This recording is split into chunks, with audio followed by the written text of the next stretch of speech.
Kebakaran lahan di sebagian Sumatera dan Kalimantan telah mengganggu aktivitas warga. Asap menutupi jalan hingga jarak pandang yang pendek membahayakan pengendara kendaraan.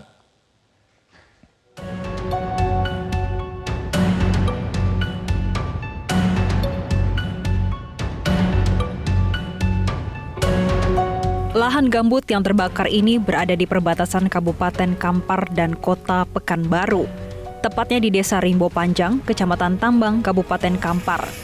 Menurut warga, api menghanguskan semak belukar selama 3 hari. Kebakaran gambut meluas hingga mencapai 4 hektar. Tim gabungan Manggala Agni, TNI, dan polisi dikerahkan ke lokasi karhutla. Petugas berusaha memadamkan kebakaran lahan dengan memanfaatkan sumber air di sekitar titik api. Tim gabungan kesulitan mengendalikan karhutla karena berada di area terpencil sehingga sulit dijangkau melalui jalur darat. Luas kawasan yang terbakar juga semakin meluas, sementara peralatan pemadam dan jumlah personil sangat terbatas. Kabut asap menyebar hingga mencapai sejumlah lokasi di Kota Pekanbaru. Jarak pandang menurun menjadi hanya sekitar 900 meter. Polusi udara juga menyebabkan warga mulai terserang penyakit pernapasan dan iritasi mata.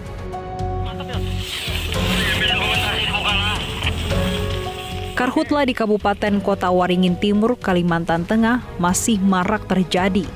Dalam 20 hari ke depan juga diprediksi tidak terjadi hujan.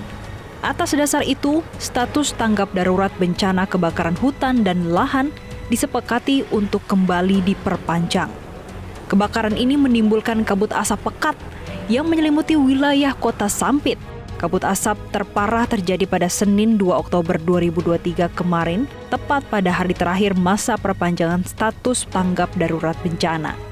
Pemerintah daerah Kota Waringin Timur bersama sejumlah stakeholder sepakat kembali memperpanjang status tanggap darurat. Perpanjangan status ini berlaku selama 14 hari sejak tanggal 3 Oktober hingga 16 Oktober 2023.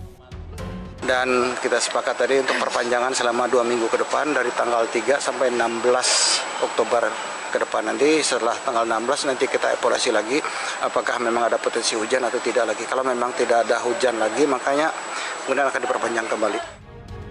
Selain belum adanya tanda-tanda kebakaran hutan dan lahan akan berakhir, BMKG Bandara Haji Hasan Sampit memperkirakan jika dalam 20 hari ke depan tidak terjadi hujan, sehingga potensi kebakaran hutan dan lahan masih tinggi. Dari Pekanbaru, Riau, dan Kota Waringin Timur, Kalteng, Fitra Asri Rama, Ahmad Dian Nur, Metro TV. Dapatkan informasi, download Metro. Ketegasan pemerintah Kabupaten Toba melalui Dinas Lingkungan Hidup untuk menerapkan sistem pengelolaan air limbah terhadap pelaku usaha perhotelan, rumah makan, terlebih kepada pengrajin tenun ulos yang menggunakan zat pewarna dinilai lemah. Para pelaku usaha yang membuang limbah langsung ke saluran sungai dapat mencemari air Danau Toba.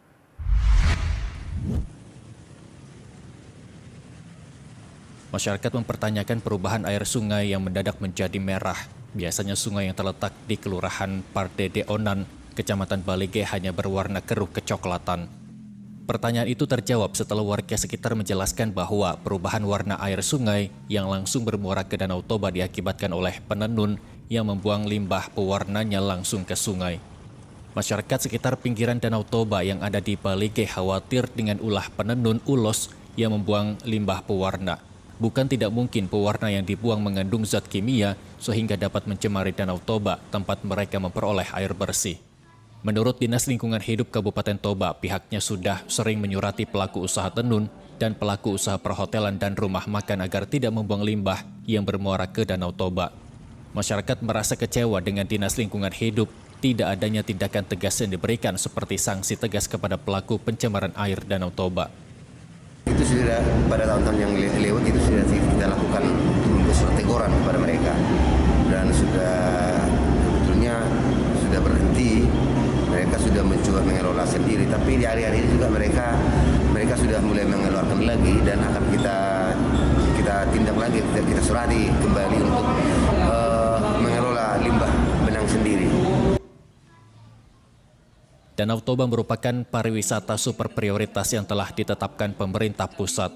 Terlebih Danau Toba ini sudah menjadi UNESCO Global Geopark yang diakui oleh dunia.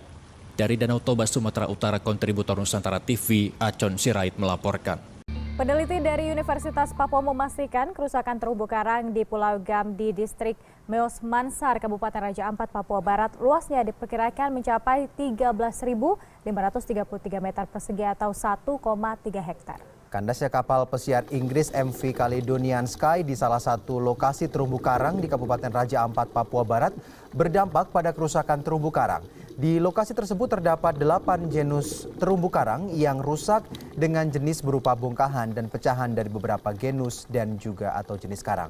Raja Ampat memiliki 600 spesies terumbu karang, artinya 75% jenis terumbu karang di dunia dapat ditemukan di Raja Ampat. Perlu waktu minimal 200 tahun untuk memulihkan kembali kondisi terumbu karang seperti semula.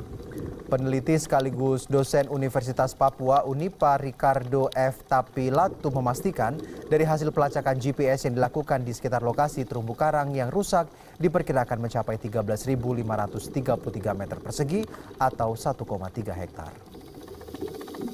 Itu 13.533 meter persegi, kemudian coba kita pakai referensi dari Filipina dan Palau, itu mereka menghitungnya antara 800 sampai 1.200 US dollar per meter persegi. Tapi itu referensi ya, kita perlu untuk pertimbangan di Raja Ampat itu karena memang dia merupakan epicentrum marine biodiversity dunia ya. Di tropis yang paling besar saat ini adalah di Raja. Pemerintah sedang melakukan penelitian guna mendalami tragedi kapal MV Caledonian Sky yang menabrak terumbu karang di kawasan perairan Pulau Rei, Raja Ampat, Papua Barat. Dan langkah ini ditempuh juga sebagai upaya untuk mendapatkan kejelasan kasus serta pertanggungjawaban dari pihak kapal mengenai tragedi tersebut. Memang kelemahan kita mungkin di daerah ada kasus seperti itu tidak cepat, harusnya kan ditahan dulu atau bagaimana. Satu, yang kedua kemarin saya dengar lagi laporan itu waktu melepaskan dari kandas karang itu nariknya salah lagi sehingga tambah rusak karangnya. Harusnya mungkin tidak ke depan, mesti ke belakang atau sebagainya lah. Identifikasi lapangannya harus dilakukan karena kita harus menaksir kerugian berapa. Saya terus pesan lagi dokumen-dokumen administratif karena kan itu kan kapalnya nabrak, terus abis nabrak kan kesangkut ya, terus ditarik pakai tugboat keluar. Nah begitu keluar rupanya udah bikin berita acara. Tapi memang kurang lengkap, kurang bermeterai dan lain-lain. Tetapi gini, ada alasan juga itu dilepaskan dan kemarin siang dia sudah di Filipina kapalnya. Nah jadi udah ketahuan tapi agensinya apanya segala. Informasi pertama di Kompas Petang, Saudara, hujan deras dan banjir menerjang wilayah Sukabumi menyebabkan fondasi jembatan Cidadap di daerah Bojongkopo, Kecamatan Simpenan, Sukabumi ini ambles 4 meter. Akses dari Pelabuhan Ratu menuju ke Kiara 2 dan juga Geopark Ciletuh pun terputus.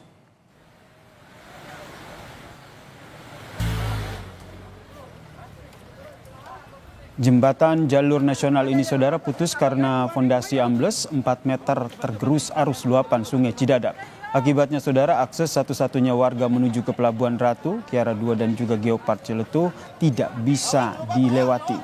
TNI dan relawan saat ini membantu sepeda motor dan juga warga menggunakan tali tambang untuk menyeberang sementara.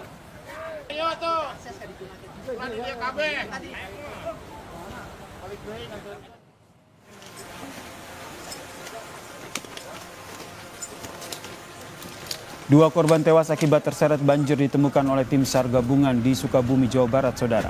Korban merupakan ibu dan anak warga Kecamatan Pelabuhan Ratu, Sukabumi. Saat banjir, korban berada di dalam rumah dan rumahnya terseret arus banjir sehingga korban tertimbun rumah mereka di daerah pinggir sungai Cipalabuhan, Saudara. Saat ini tim SAR gabungan mengevakuasi 2 jenazah dan dibawa ke RSUD Pelabuhan Ratu. Saat ini, Saudara, tim SAR gabungan juga masih mencari 5 korban longsor yang belum ditemukan di beberapa titik longsor di Sukabumi.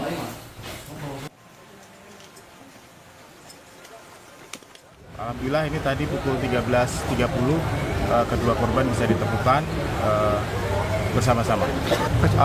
Menurut informasi dari saksi, bahwa si ibu dan anak ini pada saat airnya memang sudah tinggi dengan arus yang sangat deras, itu ibu dan anak masih di dalam rumah di belakang ini. Pada saat airnya mulai menghantam rumah tersebut, ibu dan anak itu terjatuh. Kita sementara data yang kita punya, kita masih mencari ada 5 orang lagi longsor di daerah Lengkong, di daerah Lengkong dengan di satunya di Simpenan. Pasca banjir bandang saudara yang melanda perumahan Pratama Indah Residence Cikembar, Kabupaten Sukabumi, Jawa Barat, saat ini warga tengah membersihkan rumah mereka. Banjir diakibatkan tembok pembatas sungai jebol sehingga air masuk ke dalam rumah warga. Selain rumah, belasan kendaraan roda 2 ataupun roda 4 milik warga juga terbawa hanyut karena ketinggian banjir yang mencapai 2 meter. Itu airnya tiba-tiba itu kan detik lah. Pas saya keluar mau masukin motor, tiba-tiba air langsung datang. Berapa tingginya, berapa senti Kang kira-kira? Inilah. Kalau air itu dari mana sih Kang awalnya? Dari sana, dari sungai. Tanggulnya jebol. Oh, tanggulnya jebol. Jadi semua masuk di sini. Pusat Air Tanah dan Geologi Tata Lingkungan, Badan Geologi membangun stasiun pengamatan penurunan tanah di Stadion Hogeng, Kota Pekalongan, Jawa Tengah. Hal itu bertujuan untuk mengkaji penyebab penurunan tanah di pantai utara Jateng 5,5 cm setiap tahunnya. Pusat Air Tanah dan Geologi Tata Lingkungan atau PATGTL, Badan Geologi, Kementerian Energi dan Sumber Daya Mineral, kembali membangun stasiun pemantauan penurunan tanah di Stadion Hugeng, Kota Pekalongan, Jawa Tengah pada 30 Juli untuk mengkaji penyebab terjadinya penurunan tanah di Kota Pekalongan. Apalagi di kawasan Stadion Hugeng yang telah terjadi penurunan tanah hingga 18 cm sejak tahun 2020, atau dengan kata lain, terjadi penurunan sekitar 5,5 cm setiap tahun, baik karena faktor alami maupun aktivitas manusia, sehingga perlu ada regulasi dari pemerintah daerah untuk mengantisipasi penurunan. Selain membangun stasiun pemantauan, proses pengeboran seperti dijelaskan Ketua Tim Infrastruktur Pusat Air Tanah dan Geologi Tata Lingkungan, William Pradana Solu, juga untuk melihat struktur lapisan tanah, sehingga dapat diketahui penyebab terjadinya penurunan muka tanah. Apakah itu karena yang tanahnya lempung, belum terkonsolidasi, beban bangunan di atasnya, atau karena pengambilan air tanah yang berlebih gitu ininya. Jadi kita masih dalam proses kajian seperti itu. Untuk yang karena faktor antropogenik mungkin ya bisa dikeluarkan kebijakan-kebijakan supaya misalkan daerah situ jangan terlalu banyak pembangunan untuk infrastrukturnya misalkan, terus untuk air tanahnya tidak diambil secara berlebihan.